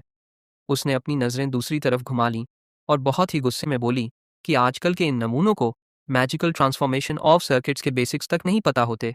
वो बस लंबी लंबी फेंकते हैं और दिखावा करते हैं कि उन्हें बहुत सारे स्पेल्स आते हैं, लेकिन असलियत में वो उसके सामने टिकने के लायक भी नहीं है। उसने आगे अपना गुस्सा निकालते हुए कहा कि ऐसे ही फालतू विजार्ड्स की वजह से फ्रंट लाइंस पर बहुत सारे लोग बेमौत मारे गए क्योंकि उन बेवकूफ़ों को मैजिकल सर्किट्स बनाना और सही स्पेल मुंह से बोलना तक नहीं आता था। जिस वक्त वो प्रिंसेस यह सब भड़ास निकाल रही थी, अपनी हीरोइन बहुत ही ध्यान से उन पेपर्स को देख रही थी। उसने वो सारे पेपर्स उस प्रिंसेस के हाथ में थमा दिए।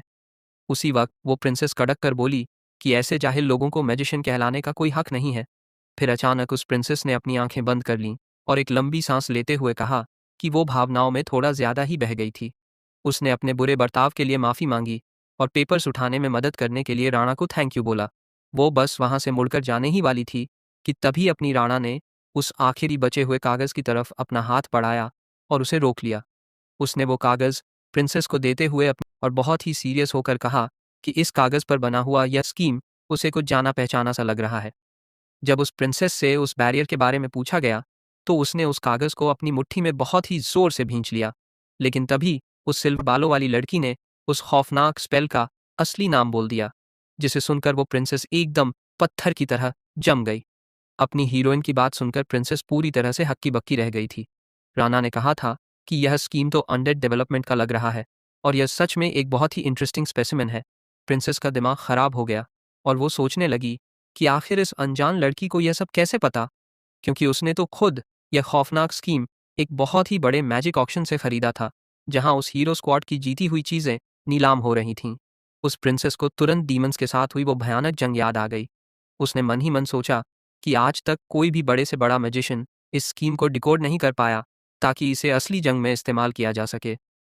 उन दोनों की परछाइयां फर्श पर पड़ रही थीं और माहौल एकदम सीरियस हो गया था। अपनी हीरो ने बहुत ही आराम से कहा कि यार, यह स्कीम तो उतना भी ज्यादा मुश्किल नहीं है। यह सुनकर उस प्रिंसेस का ईगो बहुत बुरी तरह से हर्ट हो गया। उसने तुरंत गुस्से में पलटकर जवाब दिया कि वो खुद पिछले कई महीनों से इस पर दिमाग खपा रही है और इसे डिकोड करने की कोशिश कर रही है। उसने एकदम कड़क आवाज में पूछा कि आखिर उसे इसका सलूशन कैसे पता चला। तब अपनी उस सिल्वर बालों वाली लड़की ने बहुत ही चिल अंदाज में कहा कि इसमें कुछ बड़ा काम नहीं है, बस तुम्हें इस जादुई घेरे के चारों तरफ लिखे हुए अक्षरों को थोड़ा और ध्यान से पढ़ने और समझने की ज़रूरत है। जैसे ही उसने आगे बोलते हुए पूछा कि क्या उन्होंने इस तरीके को ट्राई करके देखा है, क्योंकि यह सच में बिल्कुल भी मुश्किल नहीं है। यह सुनकर वहाँ खड़े सारे लोग एकदम सन्नाटे में आ गए। उस पीली आंखों वाली प्रिंसेस ने बहुत ही ज़्यादा चिढ़ते हुए अपनी भौहें सिकोड़ लीं। उसे लगा कि यह लड़की जानबूझकर उसकी और रॉयल फैमिली स्लेन की बेइज्जती कर रही है। उसने गुस्से में चैलेंज करते हुए कहा कि अगर यह इतना ही आसान है तो फिर तुम खुद इस स्पेल को यहीं इसी वक्त मेरे सामने एक्टिवेट करके दिखाओ।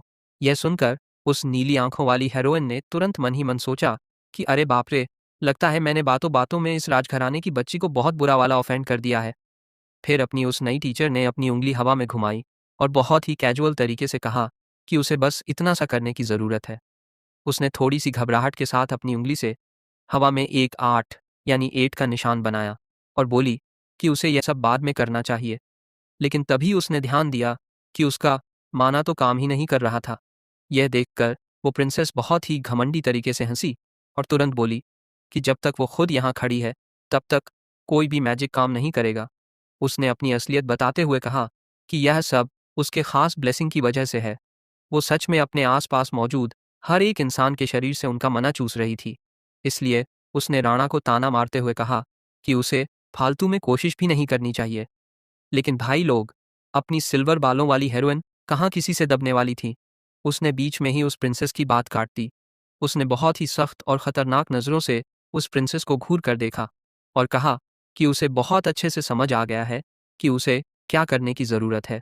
उसने पूरे एटीट्यूड में अपना हाथ ऊपर उठाया और देखते ही देखते उसने मैजिक का एक बहुत ही खौफनाक और विशाल बहाव पैदा कर दिया। उसके हाथ से एक साथ बहुत सारे जादुई घेरे निकलने लगे।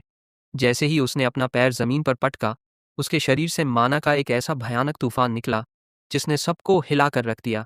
पूरे के पूरे क्लासरूम में एक बहुत ही खतरनाक मैजिकल एनर्जी फैल गई थी। वहाँ खड़े सारे स्टूडेंट्स पूरी तरह से सदमे में आ गए थे। उनकी आंखें फटी की फटी रह गईं और वो उस खौफनाक नज़ारे से अपनी नज़रें ही नहीं हटा पा रहे थे।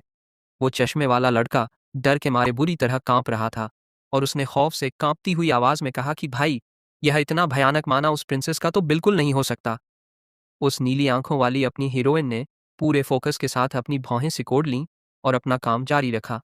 उसने वो चमकता हुआ मैजिक सर्कल वाला हाथ अपने ठीक सामने कर लिया और उस खौफनाक स्पेल को पूरी तरह से आकार देना शुरू कर दिया। भाई साहब, क्या गजब का स्वैग है अपनी टीचर का। वो सुनहरे बालों वाली प्रिंसेस तो डर के मारे अपना सिर पकड़कर बैठ गई। वो घबराहट में सोचने लगी कि भाई यह तो बिल्कुल इम्पॉसिबल है। उसने हैरानी से आगे देखा और उसे अपनी आंखों पर विश्वास नहीं हुआ कि यह तो वही खतरनाक बैरियर है। अपनी हीरो ने बड़े ही चिल अंदाज में कहा कि उसे समझ नहीं आ रहा है कि वो इन नमूनों को कैसे समझाए कि आखिर इन्हें डिकोड करने में क्या गलती हो रही थी। जब वो ये सब बोल रही थी तब वहाँ मौजूद हर एक इंसान उस खौफनाक मैजिक के बहाव से हवा में उड़ने लगा था। वो बस इतना कह रही थी कि वो इस बारे में सोचना चाहती है। उसने पूरे एटीट्यूड के साथ अपना दस्ताना ठीक किया और बोली कि वो बोलकर तो नहीं, लेकिन करके ज़रूर दिखा सकती है। उसने सबको चेतावनी दी कि अब अपनी आंखें फाड़कर ध्यान से देखना। देखते ही देखते अकेडमी के दरवाजों से एक बहुत ही भयानक और सुनहरी रोशनी बाहर निकलने लगी। बूम! अब सीन कट होता है और कुछ समय बाद का नज़ारा दिखता है। अपनी राना अपने पिता रोसेल के साथ टेबल पर बैठी हुई थी। उसने बहुत ही मासूमियत से पूछा कि क्या उसे काम पर रख लिया गया है। उसके पिता ने तुरंत जवाब दिया कि वो गंजा डायरेक्टर आज नहीं तो कल पक्का हार मान लेगा। लेकिन राना ने तुरंत ताना मारते हुए कहा कि वो डायरेक्टर तो हमेशा से ही एक बहुत ही जिद्दी बुढ़ा रहा है। वो बूढ़ा टीचर जोर से हंसा और बोला कि जब भी एकेडमी की बात आती है तो वो डायरेक्टर कुछ ज़्यादा ही सीरियस हो जाता है और शायद इसी टेंशन की वजह से वो पूरी तरह से गंजा हो गया है। उन्होंने कहा कि अब वो लोग बस इंतज़ार ही कर सकते हैं। अपनी हेरोइन किताब का पन्ना पलट रही थी और उसने बहुत ही उदास होकर अपने पिता से माफ़ी मांगी। उसने कहा कि सिर्फ उसकी वजह से उन्हें इतनी सारी परेशानियों का सामना करना पड़ रहा है। लेकिन उसी वक्त उनके घर के बाहर कुछ सोल्जर्स आ गए। उसके पिता ने तुरंत उसे तसल्ली देते हुए कहा कि उन्हें बिल्कुल भी चिंता करने की ज़रूरत नहीं है। वो लोग पक्का कोई ना कोई दूसरा रास्ता निकाल ही लेंगे। तभी अचानक से उनके दरवाजे पर किसी ने बहुत ज़ोर से नॉक किया। बाहर से किसी ने आवाज़ लगाई और पूछा कि क्या प्रोफेसर रोज़ल घर पर हैं? दरवाज़ा अचानक से झटके से खुला। यूनिफॉर्म पहने हुए एक आदमी उनके पास आया और इतनी अचानक आने के लिए माफ़ी मांगने लगा। इस पर वो ग्रे बालों वाले टीचर ने बहुत ही प्यारी सी स्माइल के साथ कहा कि अरे कोई बात नहीं, उन्हें खुद नहीं पता कि प्रिंसेस की रक्षा करने के लिए वो उनके कितने कर्जदार हैं। लेकिन तभी वो सोल्जर एकदम सीधा और सीरियस होकर खड़ा हो गया। उसने कहा कि वो लोग यहाँ राणा के लिए एक बहुत ही ज़रूरी पैगाम लेकर आए हैं। यह सुनकर रोजेल ने तुरंत बताया कि वो लड़की कोई और नहीं बल्कि उनकी अपनी बेटी है। उन सोल्जर्स ने तुरंत उनके हाथ में एक चमकता हुआ यूनिफॉर्म थमा दिया और कहा कि यह खास तौर पर उसी के लिए भेजा गया है। वहां खड़े सारे लोग तुरंत अपनी हीरोइन की तरफ मुड़ गए और हैरान होकर बोले कि यह यूनिफॉर्म और खत सीधा उसी फोर्थ प्रिंसेस की तरफ से आया है। जैसे ही उस लड़की ने सुना कि वो खूंखार प्रिंसेस उससे मैजिक सीखना चाहती है, तो वो तुरंत उस प्रिंसेस का डरावना चेहरा इमेजिन करके घबरा गई। भाई उसकी तो हवा ही टाइट हो गई। उस चमचमाते हुए खत में साफ साफ लिखा था कि आज से मैज राणा को आधिकारिक तौर पर एकेडमी ऑफ मैजिकल आर्ट्स में एक टीचर बना दिया गया है। अपनी हीरोइन बहुत ही चिंता में पड़ गई और सोचने लगी कि लो भाई, आखिरकार उसे नौकरी मिल ही गई, लेकिन एक बहुत बड़े खतरे के साथ। अब सीन सीधा राजमहल की तरफ जाता है। महल के ऊपर बहुत ही शानदार धूप खिली हुई थी। वहां से एक गार्ड की आवाज़ आ रही थी जो उस प्रिंसेस को रिपोर्ट दे रहा था। उसने बताया कि उस प्रोटेक्टिव स्पेल का डिकोड किया हुआ तरीका अब फ्रंट लाइंस पर पहुंच चुका है और इसके लिए सबको उसकी बहुत तारीफ करनी चाहिए। प्रिंसेस ने तुरंत उसे थैंक यू कहा, लेकिन तभी वो वॉरियर उस प्रिंसेस की तरफ देखकर बहुत ही सीरियस हो गया और बोला कि एक बात है जो अभी भी उसे अंदर ही अंदर बहुत परेशान कर रही है। उसने वो कागज़ दिखाया और कहा कि इस अनजान औरत ने इतनी आसानी से उस खतरनाक अनडेड स्पेल को डिकोड कर दिया, जो कि बिल्कुल भी नॉर्मल बात नहीं है। उसने आगे कहा कि उन्होंने सोल्जर्स के बीच एक छोटी सी जांच भी करवाई थी, लेकिन आज से पहले किसी ने भी इस लड़की का नाम तक नहीं सुना था। उसने बहुत ही घबराहट के साथ उन पेपर्स को उठाया और सोचने लगा कि भला एक ऐसी औरत जो आज तक कभी बैटलफील्ड पर गई ही नहीं, वो कुछ ही मिनटों में इतने खतरनाक स्कीम को डिकोड कैसे कर सकती है। इस बात पर उस प्रिंसेस ने बहुत ही शातिर अंदाज में मुस्कुराते हुए कहा कि यही बात तो उसे सबसे ज्यादा कमाल की लगती है। उसने अपना हाथ अपनी ठुड्डी पर रखा और एक बहुत ही गहरी और लालची नज़र से देखते हुए कहा कि बिल्कुल यही वो वजह है कि वो सिर्फ और सिर्फ उसी टीचर से पढ़ना चाहती है। उस गार्ड ने फिर से प्रिंसेस की तरफ देखा और उसे याद दिलाया कि अभी भी उस लड़की को मैजिक डिपार्टमेंट के बाकी प्रोफेसर्स के साथ एक इंटरव्यू क्लियर करना पड़ेगा। इस पर प्रिंसेस ने तुरंत हामी भरते हुए कहा कि हाँ, यह बात तो बिल्कुल सच है। जब उस गार्ड ने पूछा कि क्या वो नई टीचर यह सब संभाल पाएगी, तो वो प्रिंसेस अपनी जगह से खड़ी हो गई। उसने अपना हाथ अपने सीने पर रखा और पूरे कॉन्फिडेंस के साथ हाँ में सिर हिलाया। उस सुनहरी आंखों वाली प्रिंसेस ने महल की खिड़की से बाहर देखा और एक बहुत ही खतरनाक और शातिर स्माइल के साथ बोली कि उसने इस नई प्रोफेसर के लिए बहुत बड़े बड़े प्लान्स बनाकर रखे हैं। और अब हम वापस अपनी हीरोइन के पास आते हैं। उसे कुछ बहुत ही महंगे और शाही कपड़े दिए गए थे।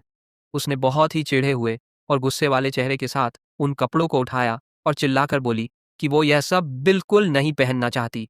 लेकिन तभी दरवाजे के पीछे खड़े उसके पिता ने उसे शांत करते हुए कहा कि अरे बेटा, ये कोई आम सूट नहीं है।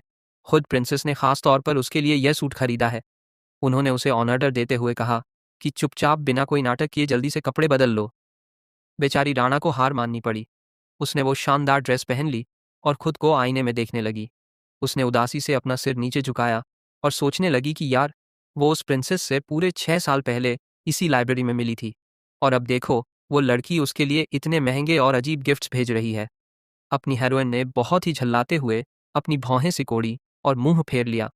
उसने चिढ़कर वहां से जाने का फैसला किया। वो मन ही मन सोच रही थी कि भाई, यह सब कुछ ज्यादा ही ओवर हो रहा है।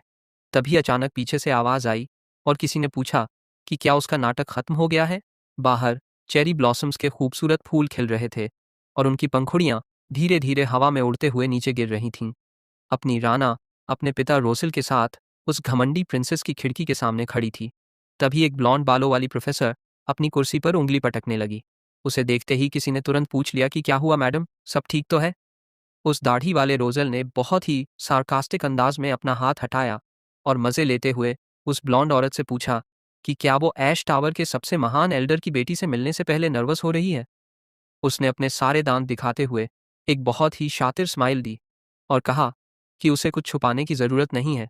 उसकी घबराहट उसके चेहरे पर साफ साफ लिखी हुई है। उस औरत ने अपना गुस्सा छुपाने की बहुत कोशिश की, लेकिन वो बुरी तरह चिढ़ चुकी थी। उसने ताना मारते हुए कहा कि लगता है बुढ़ापे के साथ रोजेल की आंखें भी कमजोर हो गई हैं।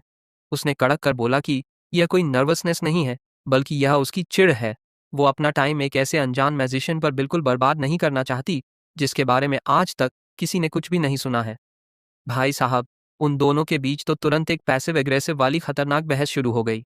मजे लेते हुए रोजेल ने कहा कि वो माफी चाहता है कि उसने बचपन से ही वो जादुई पानी यानी लॉन्गेविटी एलिक्सिर नहीं पिया, वरना वो भी इस उम्र में जवान दिखता। यह सुनकर उस औरत का दिमाग और खराब हो गया और उसने रोजल को चुपचाप अपना मुंह बंद रखने को कहा। उनके पास ही बैठा एक लाल बालों वाला प्रोफेसर सोच रहा था कि यार, इन दोनों टीचिंग्स के बीच की दुश्मनी तो सालों पुरानी है, लेकिन आज भी ये दोनों एक दूसरे को एक आंख नहीं सुहाते। तभी उस औरत के बगल में खड़े एक चश्मे वाले आदमी ने अपना हाथ हटाया और सबको शांत करते हुए अनाउंस किया कि प्रोफेसर रोसिल आ चुके हैं। जब वो उस लंबे कॉरिडोर में चल रहा था तो उसने यह भी बताया कि टीचर की पोस्ट के लिए कैंडिडेट यानी रोजेल की बेटी भी उनके साथ आई है। यह सुनते ही वहां बैठे सारे प्रोफेसर्स तुरंत उस दरवाजे की तरफ मुड़ गए और उस रहस्यमयी लड़की के आने के बारे में सोचने लगे। जैसे ही उस बूढ़े आदमी ने कमरे में कदम रखा, सबका दिमाग दौड़ने लगा। वो सोच रहे थे कि इस ग्रे बालों वाले बुढ़े ने बहुत लंबे समय से किसी को भी अपना स्टूडेंट नहीं बनाया है, और उसका आखिरी स्टूडेंट तो हीरो स्क्वाड का वो मशहूर ऐश मैज था। हमारी हीरोइन ने घबराहट में अपनी मुट्ठी जोर से भींच ली। वहां बैठे सारे लोग उस लड़की को घूर घूर कर देख रहे थे और सोच रहे थे कि आखिर यह लड़की है कौन। अगर खुद प्रोफेसर रोसिल इसकी इतनी तारीफ कर रहे हैं तो इसमें जरूर कुछ तो खास होगा। उसे देखते ही प्रिंसेस के चेहरे पर एक बहुत ही शातिर स्माइल आ गई। वो अपनी जगह से खड़ी हुई और हामी भरते हुए अपना सिर हिलाया। हमारी नीली आंखों वाली लड़की तो मानो उस कमरे की रोशनी में ही चमक रही थी। वहां मौजूद हर एक इंसान उसे ऊपर से नीचे तक बहुत ही ध्यान से जज करने लगा। फिर उनके चेहरों पर एक बहुत ही अजीब और डरावना लुक आ गया। वो सोचने लगे कि यह वही लड़की है जिसने उस खूंखार प्रिंसेस के भयानक मना को भी कंट्रोल कर लिया था, लेकिन दिखने में तो यह एकदम ऑर्डिनरी और आम सी लड़की लग रही थी, और आज से पहले किसी ने भी इसके टैलेंट के बारे में कुछ नहीं सुना था। उन लोगों ने अजीब सी बातें बोलकर अपनी हीरोइन को पूरी तरह से कंफ्यूज कर दिया। वो आपस में फुसफुसा रहे थे कि स्टूडेंट्स तो ऐसा बोल रहे हैं कि इस लड़की ने प्रिंसेस की मौजूदगी को भी इग्नोर कर दिया था, लेकिन पक्का यह सब बस एक अफवाह और हवाबाजी होगी। कुछ ही समय बीता और रोजेल की वो ऐश फैमिली अपनी अपनी सीट पर जाकर बैठ गई। अपनी नीली आंखों वाली लड़की बहुत ही ज्यादा एम्बेरस फील कर रही थी। वो सोच रही थी कि भाई, यह इंटरव्यू है या मेरा मजाक उड़ाने की कोई साजिश। तभी प्रोफेसर सी ने अपना हाथ हटाया और बहुत ही एटीट्यूड में पूछा कि अब जब सब लोग अपनी जगह पर आ ही गए हैं तो क्या उन्हें यह ड्रामा शुरू करना चाहिए। उसने बहुत ही सॉफ्ट सी स्माइल के साथ अपने हाथ फैलाए और उस एकेडमी टीचर की कैंडिडेट यानी अपनी जवान सॉर्सरेस की तरफ देखते हुए पूछा कि क्या उन लोगों को सच में अपना इंट्रोडक्शन देने की कोई ज़रूरत है। यह सुनते ही राणा ने तुरंत मन ही मन सोचा कि अरे भाई, बिल्कुल ज़रूरत है। मुझे तो घंटा नहीं पता कि तुम सारे नमूने कौन हो। लेकिन तभी उस सफ़ेद बालों वाली लड़की ने अपने दोनों हाथ टेबल पर जोर से पटके। उसने सीधे कहा कि आज वो और बाकी सारे प्रोफेसर्स मिलकर यह साबित कर देंगे कि यह लड़की पूरी तरह से नकारा है और एक टीचर की पोस्ट के लिए बिल्कुल भी सूटेबल नहीं है। भाई साहब, बेइज्जती की भी कोई लिमिट होती है। रोसल ने अपना हाथ अपनी ठुड्डी पर रखा और उनकी बकवास सुनने लगा। वो लोग बोल रहे थे कि इस लड़की के पास सिर्फ और सिर्फ मैजिक टावर के एल्डर की रिकमेंडेशन है। इसके अलावा इसके बारे में किसी को कुछ नहीं पता। ना ही इसने कभी कोई जंग लड़ी है, ना ही इसके पास कोई मिलिट्री मेरिट्स हैं, और ना ही इसने कोई नई मैजिकल डिस्कवरी की है। अपनी ऐश मेज ने अपनी नाराज़गी और गुस्से को बहुत ही मुश्किल से छुपाया जब उसे मुंह पर बोला गया कि उन्हें पूरा यकीन है कि उसे दूसरों को मैजिक सिखाना तो बिल्कुल भी नहीं आता होगा। अपनी हीरोइन मन ही मन सोच रही थी कि यार, ये लोग तो बिना किसी बात के सीधे पर्सनल अटैक कर रहे हैं।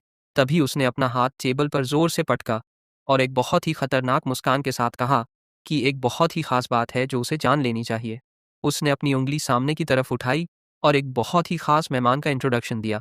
उसने बताया कि वो कोई और नहीं बल्कि नॉर्दर्न कंट्री का प्रिंस है, क्रेस फैमिली का हेड और नॉर्थ का फ्यूचर किंग। एक ऐसा जवान लड़का जिसका टैलेंट अनबिलीवेबल है। और वो औरत अपनी बात को आगे बढ़ाते हुए कह रही थी कि उन सबको इस बात पर पूरी तरह से हैरान होना चाहिए कि इतने महान प्रिंस ने उनकी इस एकेडमी को चुना है। लेकिन एक सच यह भी है कि वो लोग इतने खतरनाक टैलेंट को पढ़ाने के काबिल ही नहीं हैं। यह सब बकवास सुनकर अपनी हीरो ने तुरंत अपने पिता रोसेल की तरफ मुड़कर पूछा कि पिताजी, आखिर यह औरत है कौन? इस पर रोजेल ने धीरे से बताया कि यह टावर ऑफ लाइट की मैज है और इसका बस एक ही काम है, किसी भी तरह से राजघराने यानी रॉयल फैमिलीज के स्टूडेंट्स को प्रमोट करना। तभी उस दाढ़ी वाले बुढ़े ने अपनी दाढ़ी खींचते हुए कहा कि वो औरत बिल्कुल सही कह रही है। यह देखकर तो वो चालाक औरत और भी ज्यादा चौड़ में आ गई और बोली कि कितनी हैरानी की बात है कि यह जिद्दी बुढ़ा भी आज उसका साथ दे रहा है। उसने खिड़की के बाहर खिल रहे चेरी के पेड़ की तरफ देखा और ताना मारते हुए कहा कि इस नई लड़की के पास ऐसे खतरनाक और टैलेंटेड स्टूडेंट्स को पढ़ाने का कोई एक्सपीरियंस ही नहीं है। तभी किसी ने उससे पूछ लिया कि आखिर वो किस खतरनाक स्टूडेंट की बात कर रही है। उस औरत ने तुरंत अपने दिमाग में एक ऐसे लड़के को इमेजिन किया जो लाशों के ढेर के सामने अपने घुटने पर बैठा था और उसके हाथ में एक खून से सना हुआ चाकू था। उसने बहुत ही खौफनाक आवाज में कहा कि वो फर्स्ट ईयर्स के सबसे ताकतवर मेज की बात कर रही है, उस खतरनाक लीडर की जिसका निकनेम बर्नुआ है। एक बड़ी सी स्माइल के साथ उस ब्लैकबर्ड ने बताया कि वो लड़का इतना ज्यादा ताकतवर है कि उसने अकेले ही पूरे शहर के सारे गैंग्स को अपने घुटनों पर ला खड़ा किया है। इसलिए यह उनकी जिम्मेदारी बनती है कि वो नॉर्थ के फ्यूचर रूलर को सबसे बेस्ट ट्रेनिंग दें। यह सब सुनकर अपनी प्रोटैगनिस्ट फिर से अपने पिता की तरफ झुकी और धीरे से पूछा कि अरे यार, अब यह नया नमूना कौन आ गया? रोजेल ने उसे बताया कि वो झोपड़पट्टी यानी स्लम्स से आया हुआ एक लड़का है जिसके पास बहुत ही रेयर मैजिक है। और सबसे खतरनाक बात तो यह है कि टावर ऑफ डार्क मैजिक के एक बहुत ही खास नुमाइंदे ने खुद उसे पढ़ाने का जिम्मा उठाया है। वहां बैठे प्रोफेसर्स के बीच अब टावर ऑफ लाइट और टावर ऑफ डार्क मैजिक को लेकर खतरनाक बहस छिड़ गई। तभी वो चश्मे वाला आदमी उन लड़ते हुए प्रोफेसर्स को शांत कराने की कोशिश करने लगा। उसी वक्त अपने एशन प्रोफेसर यानी रोजल ने अपना गला साफ किया ताकि वो उन सबको चुप करा सके।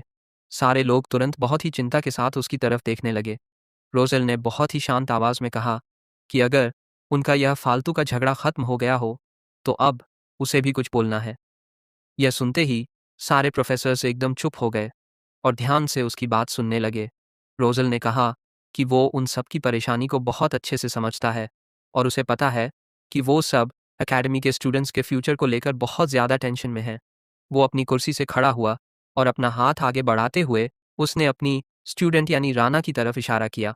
उसने बहुत ही कड़क आवाज़ में कहा कि यह तय करना उनका काम नहीं है कि इस लड़की के स्किल्स कैसे हैं। यह फैसला खुद स्टूडेंट्स को करने दो कि उन्हें ऐसी टीचर चाहिए या नहीं। यह सुनकर अपनी हीरो ने भी उनकी बातों में हामी भरते हुए कई बार अपना सिर हिलाया। उस बूढ़े आदमी ने टेबल पर पड़े हुए उन सारे लेटर्स की तरफ अपना ध्यान खींचा और कहा कि वो उन सबके साथ एक कॉम्प्रोमाइज़ करना चाहता है। उसने उन सारे प्रोफेसर्स की आंखों में आंखें डालकर देखा और एक ऐसा बम फोड़ा जिसने उसकी उस बेवकूफ़ बेटी को एकदम हिला कर रख दिया। उसने कहा कि आज फर्स्ट ईयर के स्टूडेंट्स का क्वालिफिकेशन टेस्ट होने वाला है। उसने तुरंत अपना सीना चौड़ा किया और एकदम सीधे खड़े होकर कहा कि अगर राणा ने इस टेस्ट को सक्सेसफुली पास कर लिया तो उन्हें चुपचाप उसे एक टीचर के रूप में अपनाना पड़ेगा। अपनी हीरोइन तो यह सुनकर फटी की फटी आंखों से अपने पिता को घूरने लगी। उसने धीरे से उनकी तरफ मुड़कर देखा और मन ही मन सोचने लगी कि यार, इस बुढ़े ने पक्का कोई ना कोई खतरनाक प्लान बनाया है। अंदर ही अंदर वो बेचारी खून के आंसू रो रही थी। वो सोच रही थी कि इन लोगों ने फिर से उसे कुछ नहीं बताया और उसे तो यह भी नहीं पता कि इस मनहूस टेस्ट में करना क्या है। अब कहानी का सीन सीधा बदलता है और हम हर फॉरेस्ट के उस घने जंगल में पहुंचते हैं। वो चश्मे वाला आदमी उन सारे स्टूडेंट्स के सामने खड़ा था और अनाउंस कर रहा था कि आज का क्वालिफिकेशन टेस्ट कैसे होने वाला है। वो सारे लड़के उसकी तरफ एकदम हैरानी से देख रहे थे। वो मन ही मन गालियां दे रहे थे कि यार, अभी तो हमने एंट्रेंस एग्जाम पास किया था, अब यह एक और नया टेस्ट कहाँ से आ गया और इसकी क्या ज़रूरत है। उन्हें समझ ही नहीं आ रहा था क्योंकि उनके पास पहले से ही बहुत सारी क्लासेस थीं। फिर उन लड़कों ने उस इंस्ट्रक्टर से सवाल पूछना शुरू कर दिया कि भला वो लोग इस घने जंगल के बीचों बीच ये सब क्यों कर रहे हैं। लेकिन उस इंस्ट्रक्टर ने अपनी आंखें ऊपर उठाईं और उन सबको कड़क कर शांत होने को कहा, क्योंकि अगर वो ऐसे ही चिल्लाते रहे तो उन्हें कुछ सुनाई नहीं देगा। उसी वक्त वहां खड़े अपने हीरोज उबासी लेने लगे। जब उसने अपना सिर नीचे किया तो उसके पीछे खड़े सारे लोग अचानक किसी को देखकर एकदम हैरान रह गए। सामने से स्टूडेंट्स का एक बहुत ही शानदार ग्रुप उनकी तरफ आ रहा था।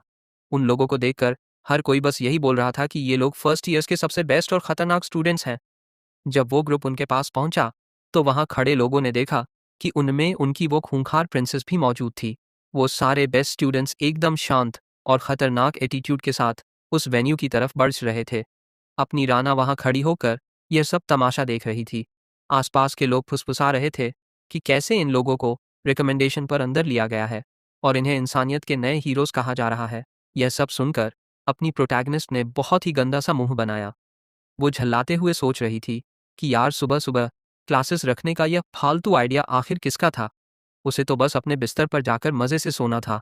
वो बाकी लोगों के साथ भीड़ में खड़ी थी और बस टाइम पास होने का इंतज़ार कर रही थी। उस इंस्ट्रक्टर ने अपने हाथ में एक कागज़ का टुकड़ा उठाया। तभी पेड़ की एक डाली पर टंगा हुआ एक जादुई साइन जोर से हिलने लगा और उसने जोर से अनाउंस किया कि अब से यह क्लासिफिकेशन टेस्ट शुरू होता है। अपनी राणा ने नींद में अपना सिर खुजलाया और एक लंबी सांस छोड़ते हुए बुड़बुड़ाई कि भाई, मुझे तो बस एक कड़क कॉफ़ी चाहिए।